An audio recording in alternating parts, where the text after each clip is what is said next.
I was in the office when I saw the result, तो I shouted. तो ये चीज़ था, और लास्ट डे तक आपको ये लगते रहता है होगा नहीं होगा, होगा तो क्या होगा, नहीं होगा तो क्या होगा। Like we didn't have good compilations, but we still recommend our students कि आप न्यूज़पेपर पढ़ो। और इंटरव्यू में अंदर जितनी एंग्जाइटी थी हॉल के अंदर, उससे ज़्यादा एंग्जाइटी थी बाहर जब आपको वेट कराते हैं। टेस्ट लिखते टाइम बहुत लोगों को ऐसा लगता है कि अभी सिलेबस कंप्लीट नहीं हुआ है, अभी टेस्ट दूं ना दूं प्री के लिए। अगर आपको एग्जाम देना है तो आपको टेस्ट भी देने हैं, अभी तो वो टाइम आ गया है कि टेस्ट देने हैं, एग्जाम आपके लिए वेट नहीं करेगा। एक चीज़ ये माइंड में नहीं रखना शुरुआती अटेम्प्ट्स में कि ये मेरा फर्स्ट अटेम्प्ट है, अभी तो देख लेते हैं, सीख लेते हैं, उसके बाद आगे देखा जाएगा। सपोर्ट सिस्टम आपके फ्रेंड्स, फैमिली, वो लोग ज़्यादा होते हैं। आपके पास ऐसे लोग होने चाहिए जहाँ पे आप थोड़ा सा जब फ्रस्ट्रेटेड हो तो जा पाओ, या जब थक जाओ तो जा पाओ, जहाँ थोड़ा चिल कर पाओ। तो वैसे लोग हो तो काफ़ी है। बाकी जो मेन मैसेज है वो ये है कि take your first attempt as the last attempt. तो आई थिंक आप मेंटली ज़्यादा प्रिपेयर्ड रहोगे, और जैसे ही आपके माइंड में ये रहेगा कि मेरे पास 6 अटेम्प्ट हैं, तो चीज़ें थोड़ी सी ख़राब होने लगेंगी। फर्स्ट अटेम्प्ट में क्लियर करना है तो दे के देख लेते हैं वाला अप्रोच नहीं रखना।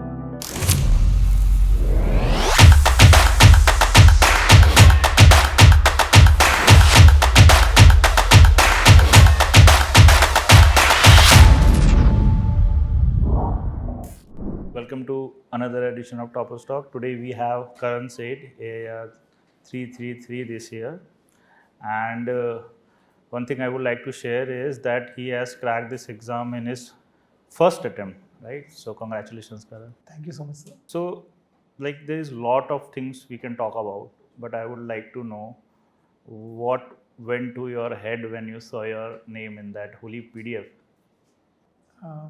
The first thing was like कि अब हो गया, ये एग्ज़ाम क्लियर हो गया। Till the last day, till the last minute आपके माइंड में एक डाउट होता है। I was in the office when I saw the result in my Gurgaon office, तो आई शाउटेड। तो ये चीज़ था, और लास्ट डे तक आपको ये लगते रहता है होगा नहीं होगा, होगा तो क्या होगा, नहीं होगा तो क्या होगा। तो पीडीएफ में नेम आ जाना फॉर द टाइमिंग तो लगता है कि मोक्ष मिल गई, फिर थोड़ी देर में रियलाइज हो जाता है आप ज़मीन पे आ जाते हो, तो बट इंस्टेंट वही लगता है। So Karan, like, trail us to the journey when you first thought of, starting this UPSC preparation, or the thought came in your mind कि you want to prepare for civil service. I like civil services करना है, ये थोड़ा time से सोच रखा था, 10-12 के टाइम से। बट एक करेज लगता है इस एग्ज़ाम की प्रिपरेशन को स्टार्ट करने के लिए, तो वो करेज नहीं था। तो ग्रेजुएशन कंप्लीट हुई, होम टाउन से ग्रेजुएशन तक मैंने किया है। 22 में मेरा ग्रेजुएशन हुआ था। उसके बाद 2022-23 बैच था मेरा IIMC से पीजी डिप्लोमा का, तो वो पीजी डिप्लोमा मैंने कंप्लीट किया। उसके बाद मैंने इन शॉर्ट्स ज्वाइन किया था, इन शॉर्ट्स न्यूज़ ऐप। तो वहाँ पे मैंने 4 महीने काम किया। वहाँ पे वो मोमेंट था जबकि मेरा जो पार्ट काम था वो प्रूफ रीडर का था और फैक्ट चेकिंग का काम था। तो कंटिन्यूअसली मैं मतलब 9 आवर्स तक मुझे न्यूज़ ही पढ़नी होती थी। तो वहाँ पे फिर ये रियलाइज़ हुआ कि अब राइट टाइम है, थोड़ी सी पढ़ने की भी आदत आ गई है, तो अब प्रिपरेशन स्टार्ट कर सकते हैं। फिर मैंने जनवरी 24 में कोचिंग ज्वाइन की थी, और उसके बाद फिर 1.5 ईयर प्रिपरेशन किया, और बाय गॉड्स ग्रेस मेरा फर्स्ट अटेम्प्ट में ही हो गया। तो करंट अफेयर्स की आपकी प्रिपरेशन जॉब से स्टार्ट हो गई थी इस वजह से। Kind of. So, and like you were part of a foundation batch, right? So, what are the challenges when somebody start this UPSC preparation? आपको क्या challenges आए थे? एक्चुअली आप एक डिफरेंट जोन में होते हो स्टार्ट करने से पहले। कॉलेज में या कभी भी आपको उतनी पढ़ने की आदत नहीं होती, और जब आप स्टार्ट करते हो, अगर आप प्रॉपरली स्टार्ट कर रहे हो, कोचिंग वगैरह ले रहे हो या नहीं भी ले रहे हो, खुद से भी कर रहे हो, तो आपको स्टार्टिंग से ही 6-7 घंटे चाहिए। तो आपको थोड़ा सा कुछ क्लैरिटी आएगी। मतलब 2-3 घंटे अगर आप पढ़ रहे हो तो फिर तो कुछ हो ही नहीं पाएगा, आप बस ऐसे ही नाम के लिए पढ़ रहे हो। तो अगर आप क्लासेस ले रहे हो तो आप मिनिमम 2 क्लासेस पर डे लोगे, एक जीएस का और दूसरा ऑप्शनल का। तो वो पुश चाहिए होता है, वो इनिशियली इनर्शिया को ब्रेक करने के लिए।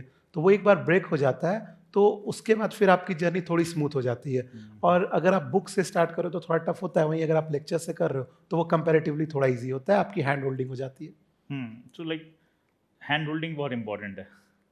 मतलब मेरे लिए तो काम आई हैंड होल्डिंग थोड़ी सी। ओके। एंड जब आपने स्टार्ट कर दिया तो यू लेफ्ट योर जॉब और उसके बाद आपने फुल फ्लेज तैयारी स्टार्ट करी। हाँ, मैं तो how did you start this? Like you did your classes, right?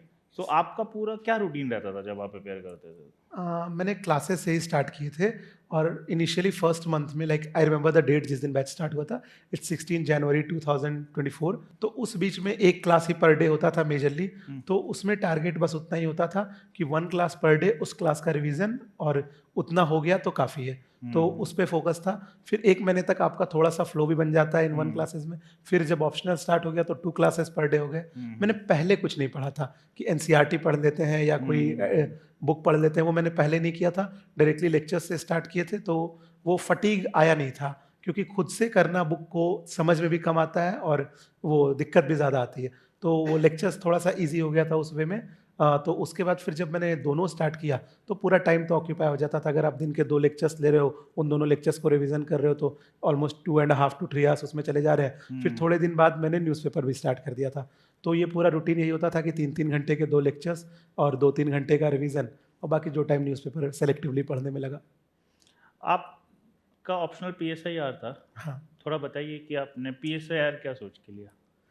मेरा पॉलिटिकल साइंस में ग्रेजुएशन भी था। हाँ, हाँ, तो और पॉलिटिक्स, पॉलिटिकल साइंस, इसमें मेरा शुरू से इंटरेस्ट था। इंटरेस्ट है। आईआर में भी इंटरेस्ट था, तो आउट ऑफ इंटरेस्ट ही लिया था। अब जब आपने पढ़ाई स्टार्ट कर दी, आपने अपना रूटीन बना लिया है, सबसे बड़ा इशू जो स्टूडेंट्स को आता है specially for UPSC preparation is discipline, right?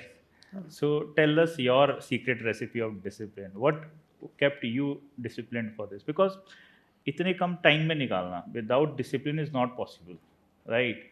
So guide of students कि how to keep that discipline. Firstly कि जो डिसाइड किया है उसको डिले नहीं करना। लाइक कि अगर आप बुक से पढ़ रहे हो, खुद से पढ़ रहे हो, तो एक उसमें तो आपको प्लान बनाना पड़ेगा खुद से कि इतना पार्ट ये बुक जो फिजिबल हो कि ये इतने टाइम में कवर करना है। अगर आप क्लासेस कर रहे हो तब तो फिर सबसे इजी चीज़ ये है कि आप क्लासेस मिस मत होने दो।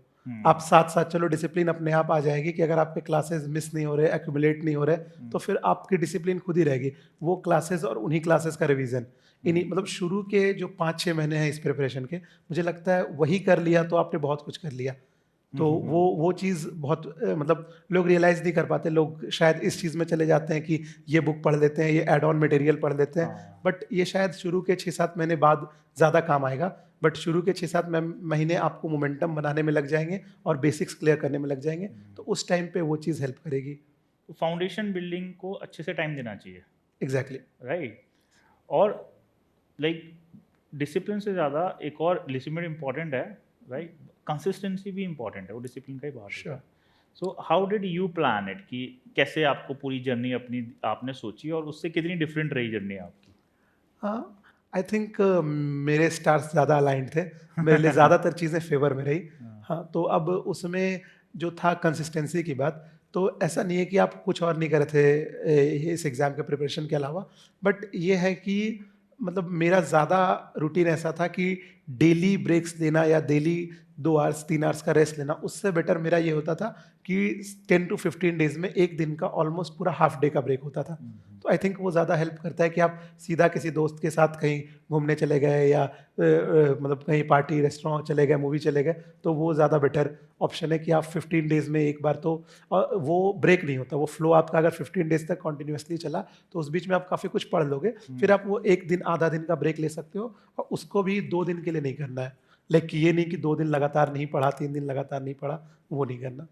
और लाइक एक मिथ या फिर एक धारणा जो स्टूडेंट्स रखते हैं, like they keep in their mind is that they have to get isolated, कि अभी तो बिल्कुल आइसोलेट होके बस पढ़ाई करनी और कुछ नहीं करना।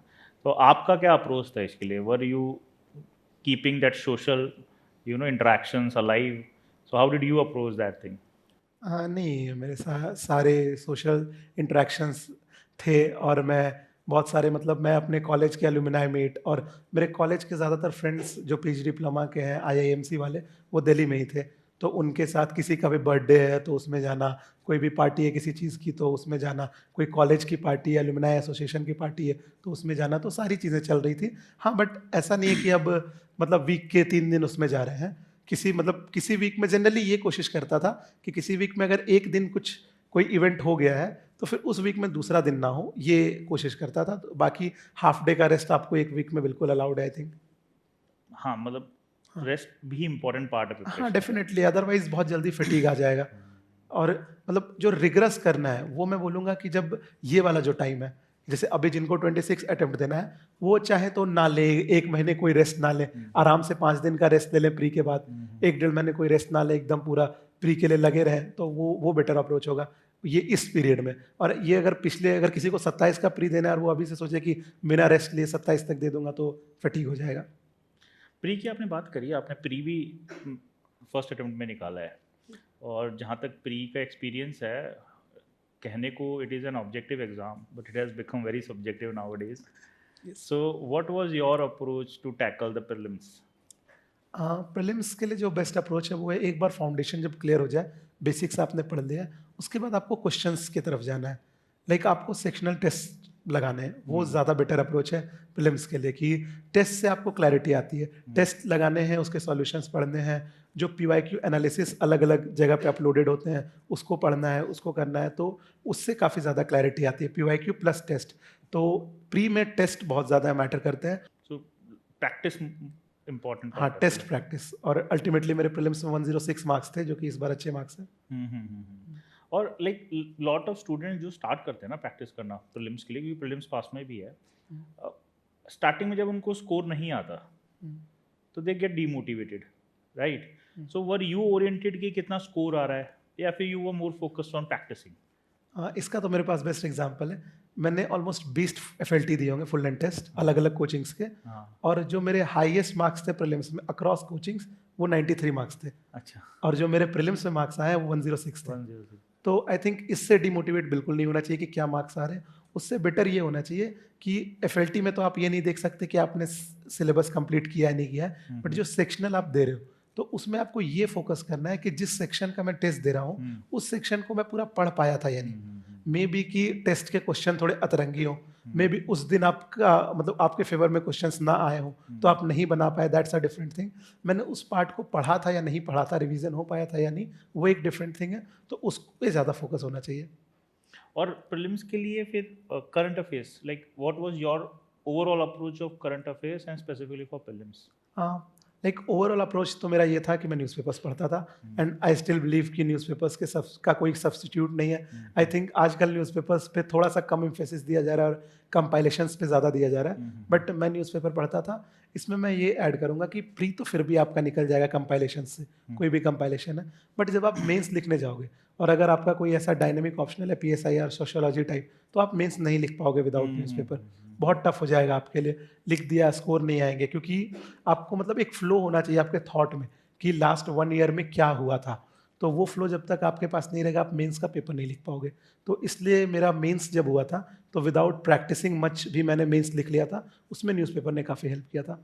और अपार्ट फ्रॉम इट, आप जो कंपाइलेशन होते हैं लाइक इवन PT 365, तो उस टाइप उसको सेलेक्टिवली आप ज़्यादा अच्छे से पढ़ें, कि जैसे उसमें कुछ टॉपिक्स होते हैं जैसे IR, वो बहुत इंपॉर्टेंट होता है, प्लेसेस इन न्यूज़ बहुत इंपॉर्टेंट होता है, इकोनॉमिक सर्वे का जो कहीं से भी समरी आता है, उसको पूरा इकोनॉमिक सर्वे नहीं पढ़ना है, समरी एक बार रीड कर लेना है, बजट का समरी रीड कर लेना है, तो वो सब हेल्प करता है करंट अफेयर्स के लिए। अदरवाइज जो बेस्ट सोर्स है वो कि अगर कोई अभी स्टार्ट कर रहा है तो उसको अभी से लेके 2027 के प्रीलिम्स तक पूरा न्यूज़पेपर पढ़ना चाहिए, वो बेटर है। बस अगर मतलब वो है कि लास्ट के 10 दिन छोड़ दो तो छोड़ दो, बट क्योंकि आपको प्री निकालने के बाद मेंस भी देना है, Correct. तो हाँ, तो न्यूज़पेपर पढ़ते ही रहना चाहिए। In fact like we don't have good compilations, but we still recommend our students कि आप न्यूज़पेपर पढ़ो, because you need that, like जैसा आपने बोला ना, आपको एक फ्लो पता होना चाहिए, थॉट होना चाहिए कि क्या हो रहा है थ्रू आउट न्यूज़, और वो न्यूज़पेपर से अच्छा कोई नहीं दे सकता। एक्चुअली कंपाइलेशंस जो है वो ऐड ऑन हो सकते हैं, सब्स्टिट्यूट नहीं हो सकते, हाँ, राइट? तो वो एक थिंग है जो समझने की ज़रूरत है सबको। हाँ, तो आपका क्या अप्रोच रहता था न्यूज़पेपर के लिए? कि दे आर मल्टीपल डाउट्स रहते हैं स्टूडेंट्स के, कि ठीक है न्यूज़पेपर पढ़ना है, कुछ लोग नोट्स बनाते हैं, कुछ लोग नोट्स नहीं बनाते, कुछ पूरा पढ़ते हैं, कुछ सेलेक्टिवली पढ़ते हैं, तो आपका क्या अप्रोच रहता है? How did you approach newspaper reading? अलग अलग जगह पे आपको to be read for UPSC CSC मिल जाएगा, मतलब कोचिंग्स वगैरह भी डालते हैं कि कौन से आर्टिकल्स आपको सीएसई के लिए पढ़ने हैं, तो एटलीस्ट आपको वो पढ़ लेना है। उसके बाद आपके इंटरेस्ट पे डिपेंड करता है। देखो, जब आप न्यूज़पेपर पढ़ोगे तो आप हेडिंग सारे पढ़ोगे, तो वो हेडिंग अगर आपको इंटरेस्टिंग लगी तो आप उसको पढ़ लोगे। जैसे मेरा पॉलिटिक्स में ज़्यादा इंटरेस्ट है, तो अब कहीं इलेक्शन हो रहा है तो मैं तो पॉलिटिकल न्यूज़ भी पढ़ता था बैठ के, तो वो मतलब आपके यूपीएससी में किसी काम नहीं आएगा कि किस पार्टी का क्या चल रहा है वो जानना। हाँ, बट वो है कि वो to be read for UPSC CSE जो है, उसमें आपको मैक्सिमम चीज़ें पता चलेगी। उसके बाद आप जब 6-7 महीने हो जाओगे, थोड़े बहुत पीवाईक्यू आप देख लोगे 8-10 महीने बाद, तो आपको खुद ही समझ में आ जाएगा ये जो to be read for UPSC CSE है, ये आपके माइंड में क्लियर रहेगा कौन सा article UPSC point of view से इंपॉर्टेंट है, कौन सा नहीं है इंपॉर्टेंट। प्रीलिम्स के बाद फिर मेंस पे आ जाते हैं, है ना। प्रीलिम्स में एक इम्पॉर्टेंट पार्ट रह गया सीसैट। सीसैट इनफैक्ट अब और भी डाइसी हो गया है पिछले 3-4 साल से। सो आपने कैसे प्रिपेयर किया सीसैट के लिए, और आपका क्या क्रक्स है कि कैसे करना चाहिए? आई थिंक सीसैट पे मैं बहुत ज़्यादा प्रिपरेशन को लेके गाइड नहीं कर पाऊंगा, क्योंकि मेरा सीसैट आई थिंक थोड़ा स्ट्रॉन्गर साइड पे था कि मैं जब पीवाईक्यू सॉल्व कर रहा था तो मेरे 120 मार्क्स के अराउंड आ रहे थे। जब टेस्ट दे रहा था तो 110 के अराउंड आ रहे थे। इस बार का सीसैट का पेपर टफ था, फिर भी मेरे 96 आए। तो वो वाला जो पार्ट था तो मैंने सीसैट किया ही नहीं था।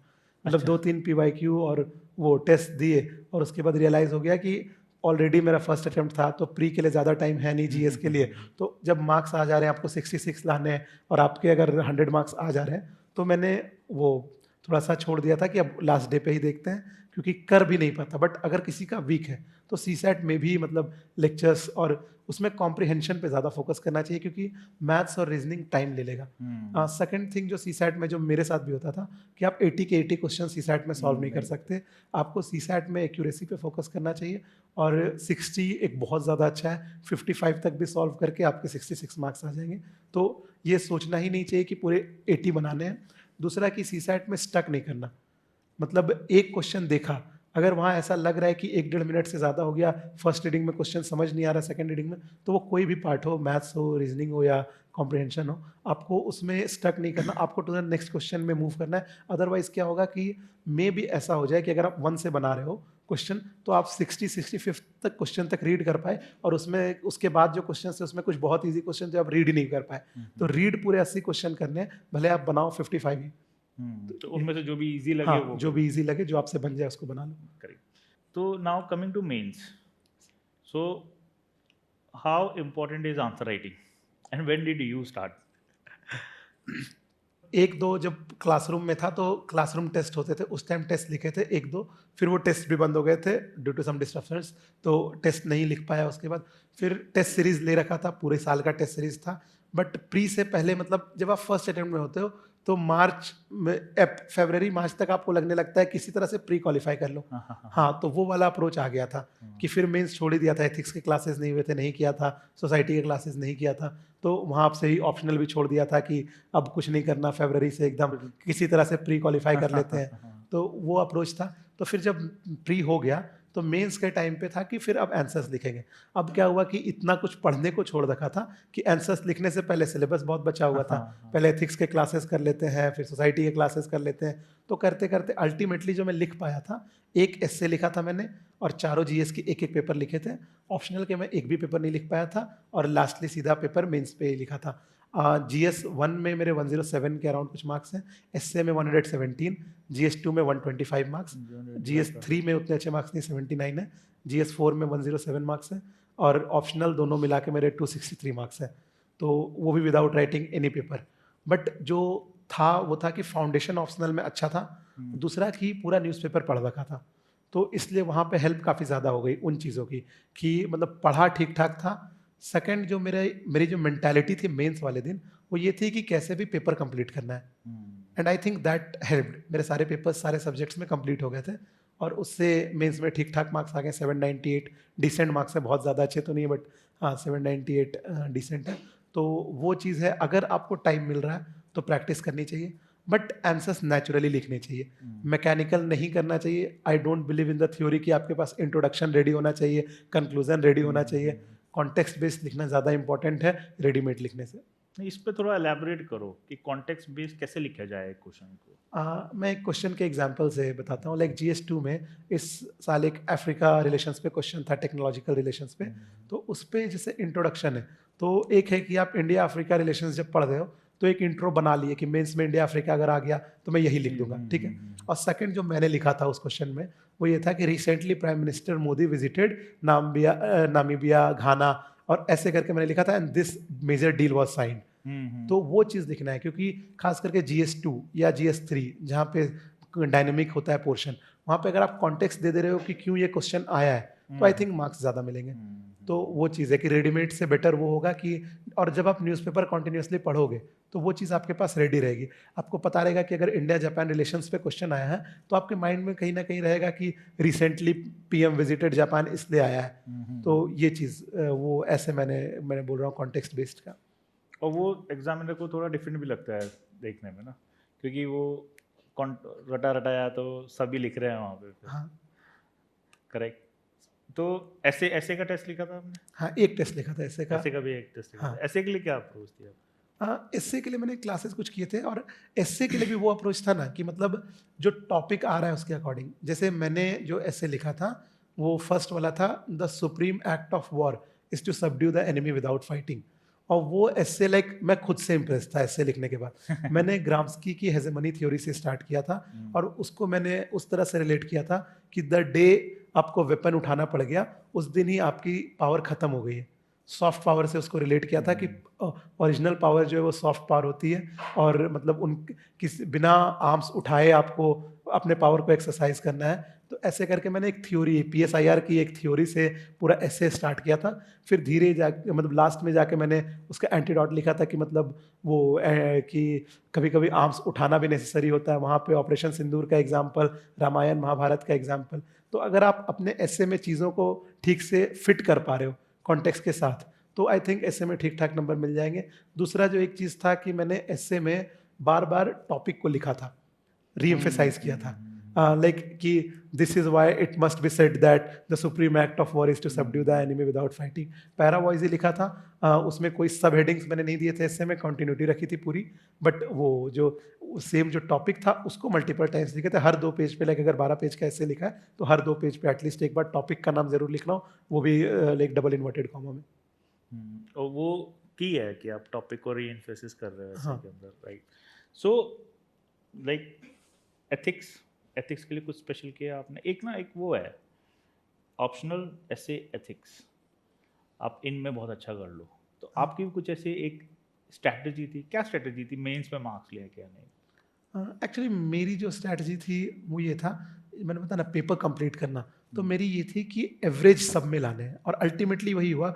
लाइक अगर GS2 को छोड़ दें जिसमें ज़्यादा आ गए और GS3 जिसमें कम आ गए, तो मेरे सब GS3 में सभी के कम आए। हाँ, तो वो फिर बाकी सब में एवरेज मार्क्स ही है, और एवरेज एंड अबव एवरेज लाना ही आई थिंक की है। और स्ट्रैटेजी वही बना के रखनी चाहिए। किसी में ज़्यादा आ गए कम आ गए उसको तो आप कंट्रोल नहीं कर सकते, बट आपकी स्ट्रैटेजी ये होनी चाहिए कि मेरे सब में अब average and above average marks है। किसी सब्जेक्ट को इतना नहीं पढ़ना कि लाइक आई थिंक कि मेरा GS2 स्ट्रॉन्ग है तो एकदम उसमें मैं आप 150 मार्क्स नहीं ला सकते GS2 में। तो वो चीज़ नहीं हो सकता। जो एक एवरेज है वही 20 मार्क्स के रेंज में सब रोटेट करेंगे जितने भी सेलेक्ट होंगे, कि 100 मतलब सब्जेक्ट वाइज, कि अगर GS3 है तो 80 to 105 में ही सबके मार्क्स आने, तो वही 25 मार्क्स का रेंज है। उसमें आपको कोशिश करनी है कि आपके 95 मार्क्स आ जाए तो वो एक अच्छा स्कोर है। तो वो बेटर है आई थिंक। बात करें अब इंटरव्यू की, तो कैसा एक्सपीरियंस था आपका इंटरव्यू का, थोड़ा बताइए। इंटरव्यू में तो इस साल के हिसाब से बहुत ज़्यादा अच्छे मार्क्स नहीं आए हैं। I don't know what went wrong. हाँ, बट इंटरव्यू का जो एक्सपीरियंस था वो मॉक्स से काफ़ी अलग था।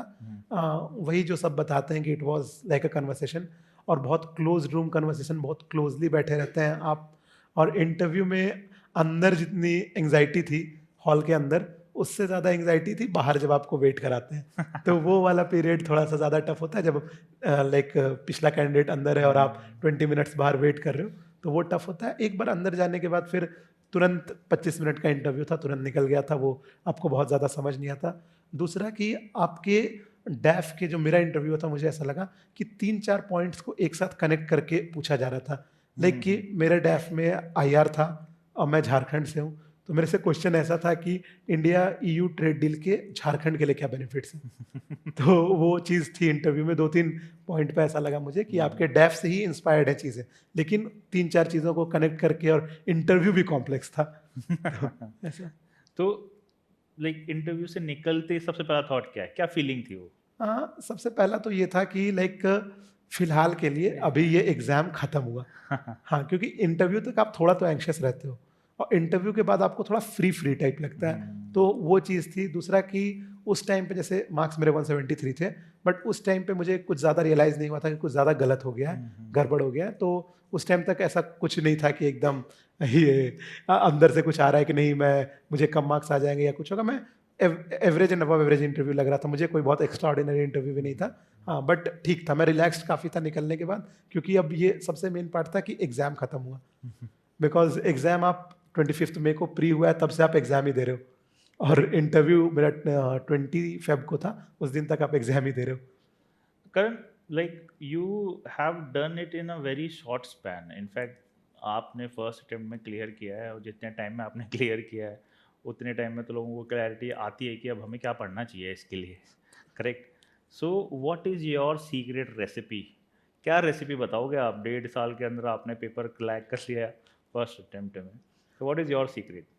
आई थिंक जो एक चीज़ है, ये चीज़ माइंड में नहीं होनी चाहिए कि लाइक मेरे पास अटेम्प्ट्स बचे हुए हैं। एक तो वो चीज़ थोड़ा-सा ये कि अभी मेरा फर्स्ट अटेम्प्ट है, दे देते हैं, तो वो वाली चीज़ थोड़ा-सा आपको पीछे पुश कर लेती है एफर्ट्स लगाने में। सेकंड चीज़ ये कि टेस्ट लिखते टाइम बहुत लोगों को ऐसा लगता है कि अभी सिलेबस कंप्लीट नहीं हुआ है, अभी टेस्ट दूँ, ना दूँ प्री के लिए। तो आपका लाइक 26 के लिए अगर मैं बात करूँ, तो आपका सिलेबस हो ना हो, 24 मई 2026 को प्रीलिम्स का एग्ज़ाम होगा। तो अगर आपको एग्ज़ाम देना है, तो आपको टेस्ट भी देने हैं। अभी तो वो टाइम आ गया है कि टेस्ट देने हैं, एग्ज़ाम आपके लिए वेट नहीं करेगा। तो ये 2 चीज़ें हैं कि एक चीज़ ये माइंड में नहीं रखना शुरुआती अटेम्प्ट्स में कि ये मेरा फर्स्ट अटेम्प्ट है, अभी तो देख लेते हैं, सीख लेते हैं, उसके बाद आगे देखा जाएगा। और सेकंड चीज़ वही उसमें कि आपको टेस्ट देने हैं और प्रिपेयर्ड रहना है एग्ज़ाम के लिए, कि एग्ज़ाम जिस दिन होना है, जितना ही पढ़ पाए उतना में ही एग्ज़ाम होगा। सिलेबस आपका कभी कंप्लीट नहीं हो पाएगा इस एग्ज़ाम में। और एक चीज़ और मैं चाहूँगा आप बात करें, वो है डिस्ट्रैक्शंस। इस एग्ज़ाम में बहुत डिस्ट्रैक्शंस है, चाहे सोशल मीडिया हो या फिर अदर तरीके की डिस्ट्रैक्शन हो। How did you manage distractions? Because आप फुल टाइम प्रिपरेशन कर रहे थे, उनमें ज़्यादा डिस्ट्रैक्शंस होती हैं, हाँ। राइट? तो how did you manage distractions? I think सबसे पहले आपको डिस्ट्रैक्शन आइडेंटिफाई करना पड़ेगा। मैं 1-2 एग्जांपल्स दे देता हूँ कि आप शाम में किसी दोस्त के साथ अपने स्टडी हॉल से बाहर जा रहे हो चाय पीने के लिए। बहुत बार ऐसा होगा कि 2 घंटे हो गए, तो अगर वो रियलाइज़ हो रहा है, तो फिर वो चीज़ बंद ही कर दो कि नहीं जाऊँगा, ठीक है। सेकंड थिंग कि अगर आपको लग रहा है रील्स स्क्रॉल हो रहे हैं, तो इंस्टा अनइंस्टॉल कर दो। जैसे मैंने इंस्टा अनइंस्टॉल किया था इसी चक्कर में कि रील्स में बहुत ज़्यादा टाइम जा रहे हैं, तो उसके बाद क्या हुआ कि यूट्यूब के शॉर्ट्स स्क्रॉल करने लगा। तो उस चीज़ का ऑप्शन, या अब आप यूट्यूब तो अनइंस्टॉल कर नहीं सकते, तो उसका ऑप्शन ये है कि टाइम लिमिट लगा दो। तो एटलीस्ट क्या होगा कि जब वो आप इग्नोर कर सकते हो टाइम लिमिट को, बट जब वो पॉपअप करेगा ना, तो वो एक फ्लो में जो 1 घंटा टाइम वेस्ट हो गया वो नहीं होगा। अगर 15 मिनट्स का आपने एक वो टाइमर लगा के रखा हुआ है कि उसमें वो वार्निंग आएगी 15 मिनट्स के बाद वो लॉक हो जाएगा ऐप। सेकंड, अब बाकी कुछ लोग तो वाईपीटी वगैरह भी यूज़ करते हैं जिसमें बाकी ऐप्स लॉक्ड होते हैं। हाँ, वो ऐप्स भी यूज़ कर सकते हो अगर आपको फिट लगे तो आपका ये था कि आप टाइमर लगा के रखते थे? हाँ, टाइमर लगा के रखता था कि लाइक यूट्यूब में 15 मिनट्स का 15 टाइमर मिनट्स लगा हो था गया। कि कुछ देख भी रहा हूँ, काम का भी देख रहा हूँ, तो भी 15 मिनट्स के बाद वो पॉपअप करेगा कि 15 मिनट्स हो गए। सोच रहे हैं, हाँ, ये तो बहुत अच्छा है कि ये और वो भी सही था कि इंस्टाग्राम अनइंस्टॉल कर दिया, पर रील देखनी है तो हम यूट्यूब पे भी तो देखेंगे ही। हाँ, वही। It is important to manage these distractions. और एक चीज़ और है, like UPSC preparation is not a preparation that you can do alone, you need a good support system, right? So what was your support system, if you are like want to share it? I think most like foundation complete होने के बाद ज़्यादा चीज़ें मैंने खुद से ही की थी। हाँ, बट सपोर्ट सिस्टम आपके फ्रेंड्स, फैमिली, वो लोग ज़्यादा होते हैं कि मतलब आपके पास ऐसे लोग होने चाहिए जहाँ पे आप थोड़ा सा जब फ्रस्ट्रेटेड हो तो जा पाओ, या जब थक जाओ तो जा पाओ, जहाँ थोड़ा चिल कर पाओ।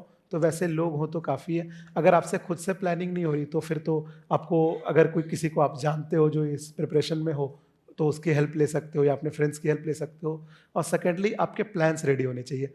लाइक मैं मैंने कल एक शेयर किया था एक प्लान मई का मेरे, कि मई में कैसे रिवीजन करना है। तो मैंने प्लान किया था कि हर संडे को टेस्ट, जो मई के 3 संडे थे एग्जाम से पहले, 4th संडे को एग्जाम था शायद, तो तीनों संडे को टेस्ट देना है और उसके बाद कैसे कैसे रिवीजन करने हैं। तो उसमें ये चीज़ है कि लाइक सपोज कि लास्ट मंथ में आप चाह रहे हो कि पूरा सिलेबस रिवीजन करना है, तो सिलेबस अगर आइडियली आप रिवाइज करोगे तो किसी भी पेपर को रिवीजन करने में, किसी भी सब्जेक्ट को आपको 7 to 8 डेज लगेंगे। तो अब आपके पास अगर 23 डेज हैं तो आपको 2 डेज करके ही सारे सब्जेक्ट्स करने होंगे जितना हो पाए। तो वो चीज़ें ध्यान रखनी है। और जो लास्ट जब आ जाए तो ये नहीं देखना कि मैंने साइंस एंड टेक IIR में पढ़ नहीं पाया, वहाँ ये देखना है कि एक बार और इकोनॉमी और पॉलिटी को रिवाइज कर लूँ, वो बेटर ऑप्शन है।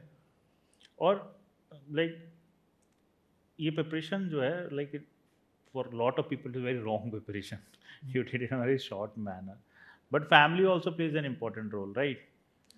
सो वो सपोर्ट भी रहे और आप इंटरेक्ट करते रहें अपने फैमिली से, फ्रेंड्स से। जैसा आप बता रहे हैं, you were not totally isolated from the social circles, right?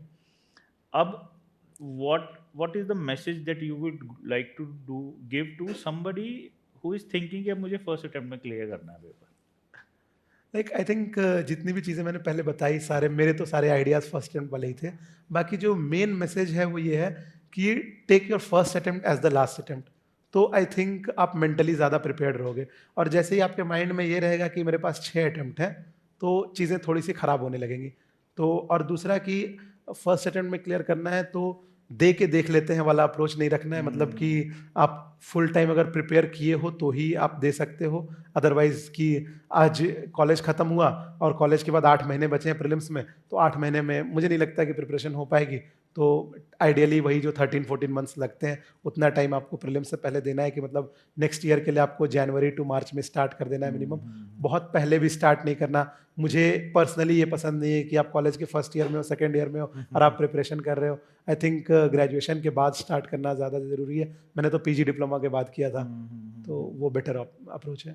तो लाइक नहीं, वो जस्ट स्मॉल क्रक्स में एक चीज़ जो करनी चाहिए और एक चीज़ जो नहीं करनी चाहिए।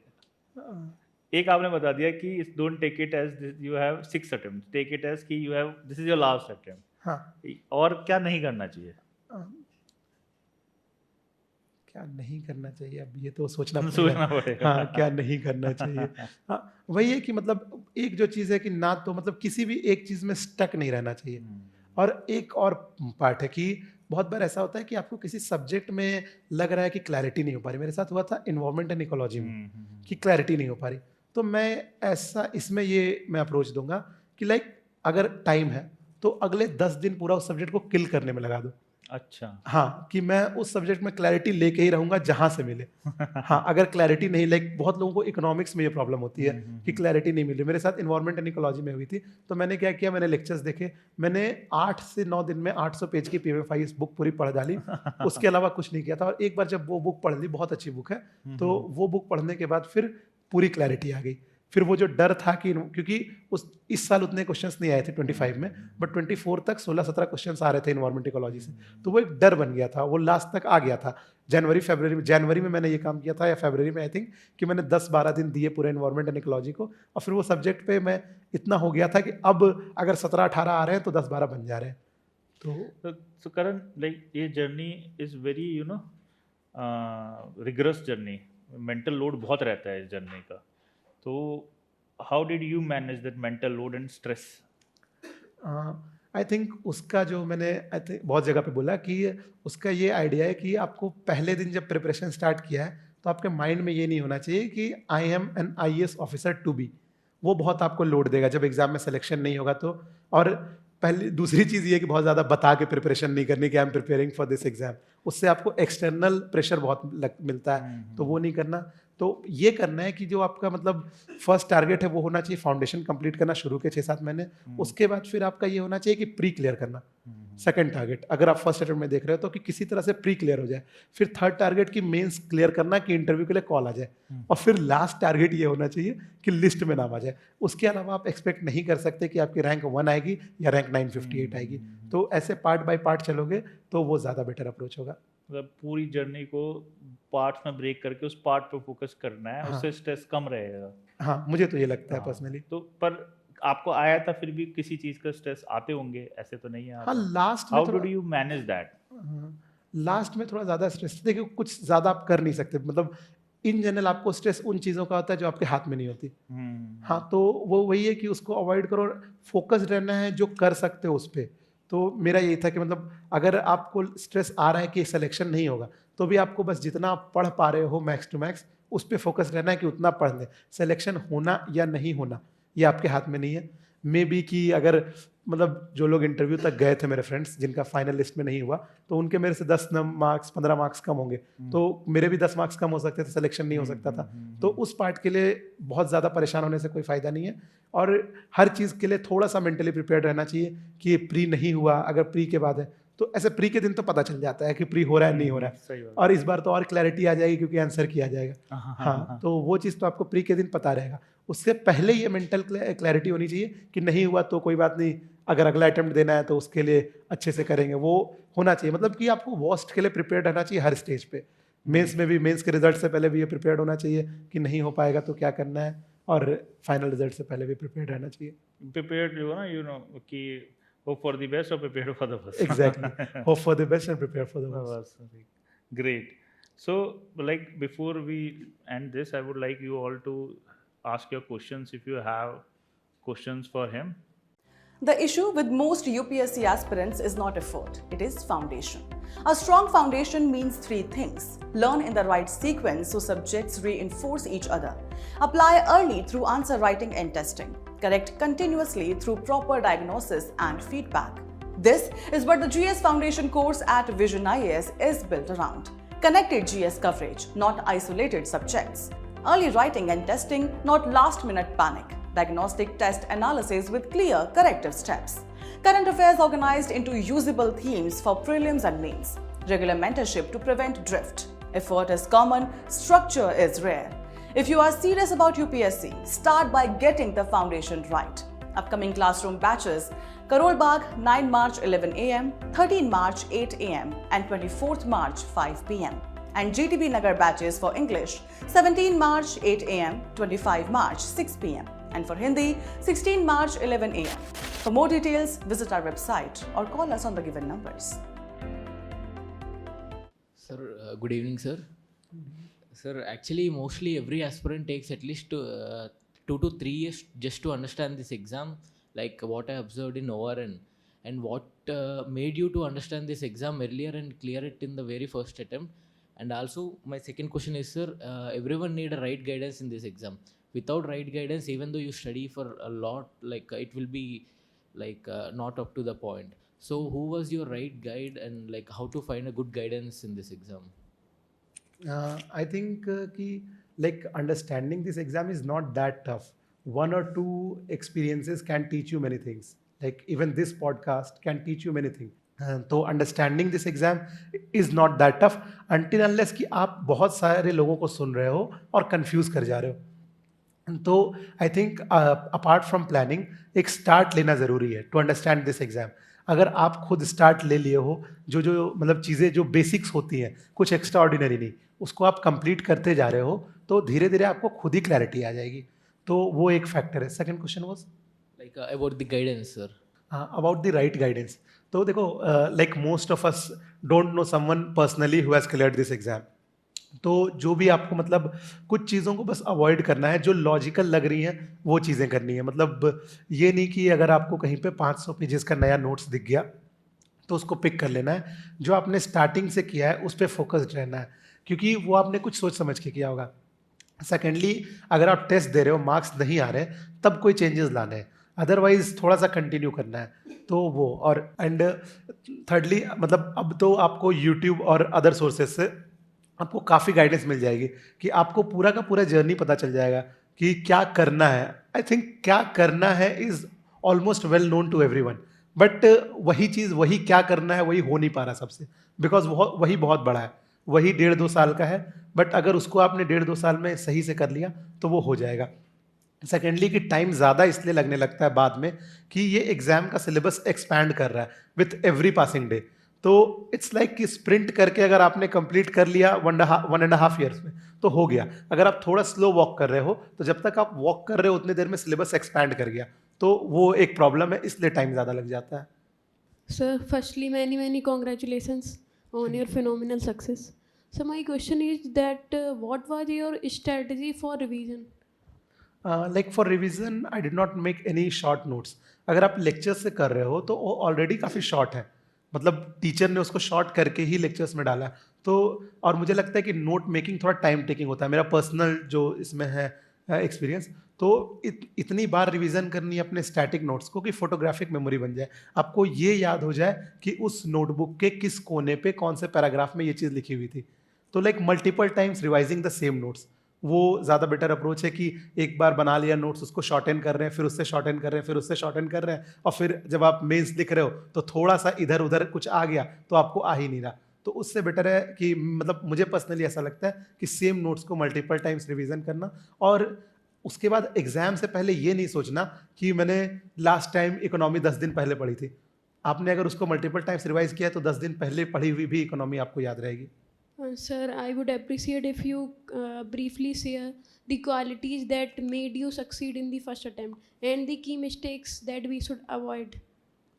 I think I have talked enough on this. And quality like वही कि कंसिस्टेंसी रखनी है, कंसिस्टेंसी रखनी है. सेकेंडली कि बहुत ज़्यादा सोर्सेज पे नहीं जाना, जो आपने लिमिटेड सोर्सेज बनाए हैं वो करना है. प्लान होना चाहिए कि अगले 15 डेज, अगले 1 मंथ में क्या करना है.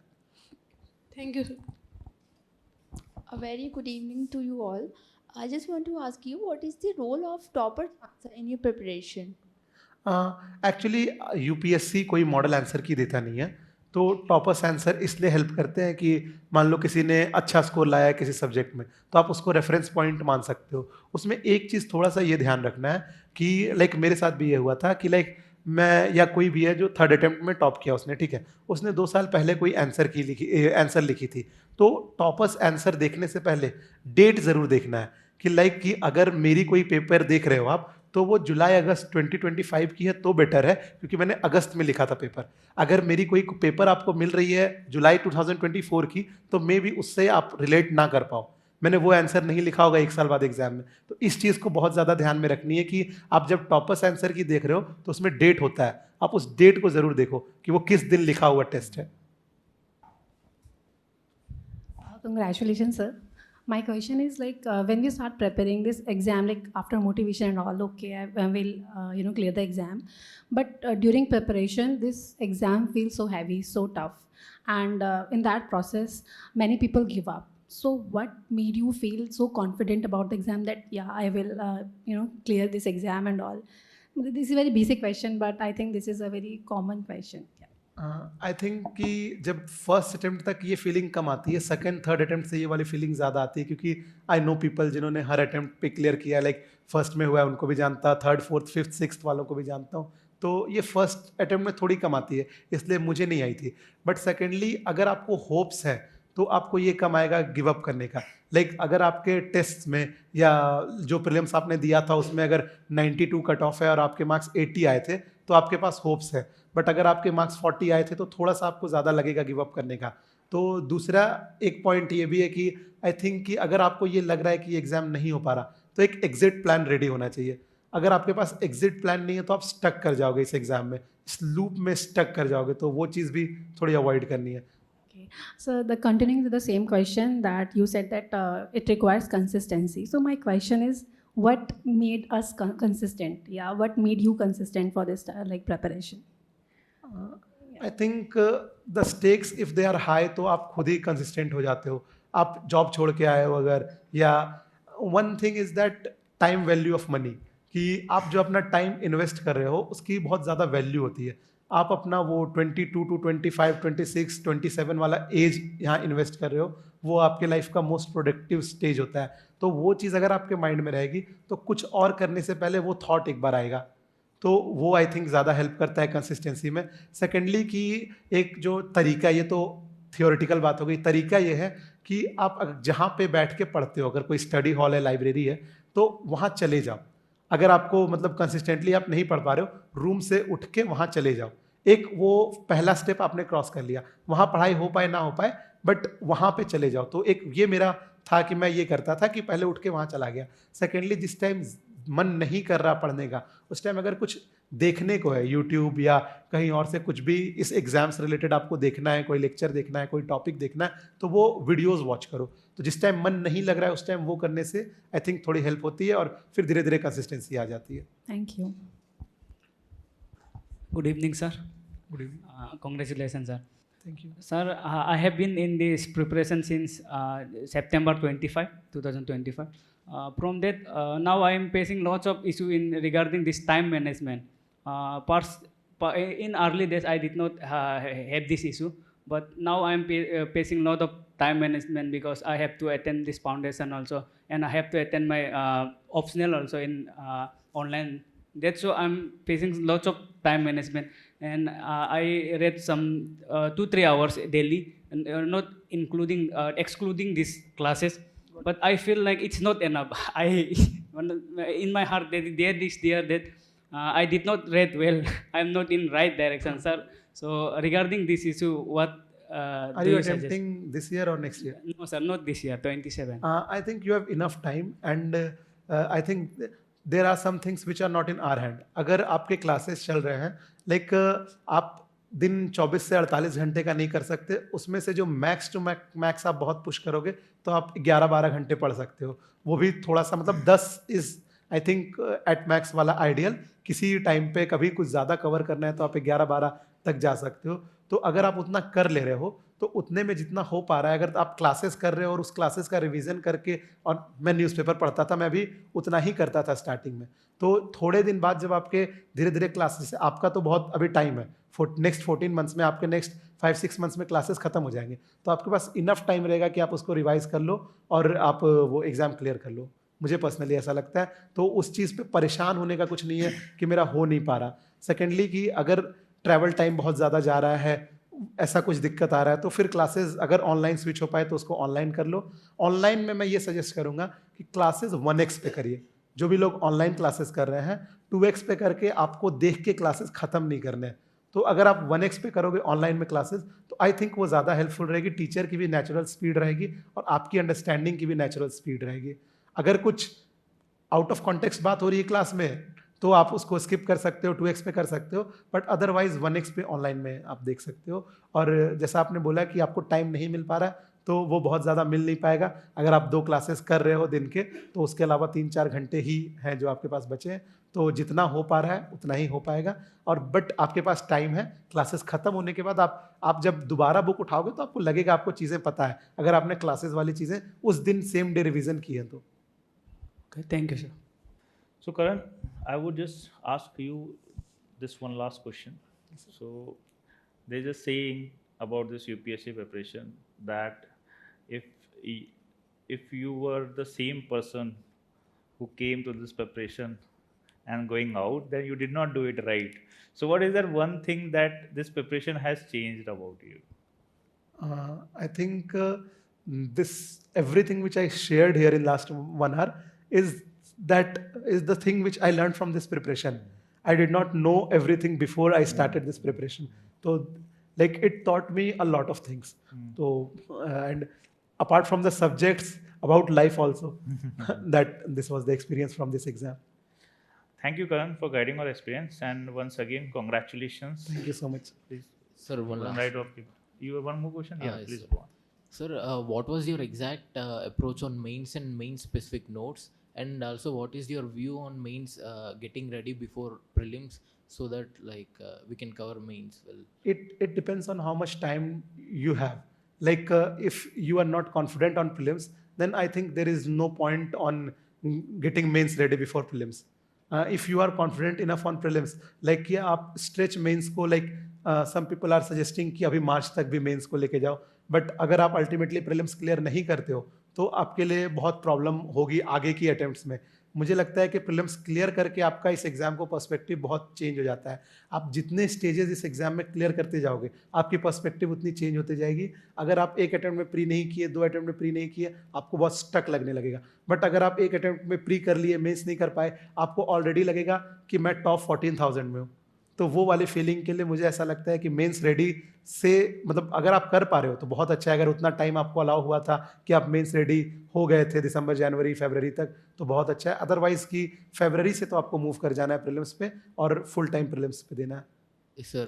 Like my attempt is in next year 2027, sir, and all my GS and optional classes will be completed by June. Like, what would be your suggestion on this? Revise the same notes again and again. Read newspapers from now to May 2027. And since you have enough time, read the standard books like Vivek Singh for economy, Lakshmikant तो पढ़ ही रहे होगे सब, और उसके अलावा जो भी मतलब जो स्टैंडर्ड बुक्स हैं वेल नोन है, सबको पता है। तो अगर आपको टाइम अलाउ कर रहा है तो आप उनको पढ़ो, बट ये नहीं कि आप फिर एकदम कि ये वाले नोट्स, ये वाले एड ऑन नोट्स पढ़ लेता हूँ, वो वाले एड ऑन नोट्स पढ़ लेता हूँ, वो नहीं। आपके जो नोट्स हैं उनके अलावा जो एकदम स्टैंडर्ड बुक्स हैं उन्हीं को पढ़ने हैं। Sir, and your score in GS2 is like 127. It is a very good number. Like 125. 127. 125, Okay, हाँ. okay. Like what would be your advice on this? Like to score good in GS2? I think I have shared somewhere a point wise advice. तो उसमें like कि वो चीज़ की सबसे main advice है कि questions को पार्ट्स में ब्रेक करने हैं, बिकॉज आप 15 मार्क्स में 15 पॉइंट्स ऐसे नहीं लिख पाओगे। बट अगर roles, responsibilities, functions of something लिखना है तो रोल्स अलग लिखिए, रिस्पॉन्सिबिलिटीज अलग सब हेडिंग होनी चाहिए, फंक्शंस अलग सब हेडिंग होनी चाहिए, 3-3 पॉइंट सब में लिखना है। सेकेंडली जो मैंने बोला कॉन्टेक्स्ट बेस्ड इंट्रो लिखना है, और इस टाइप से आई थिंक हो जाएगा। बाकी मैं उसकी डिटेल्स आपको बता दूंगा, शेयर्ड है। Thank you, sir. Okay, Karan, thank you so much and congratulations once again. Thank you so much, We hope you do great work serving our nations. Thank you so much. Congratulations.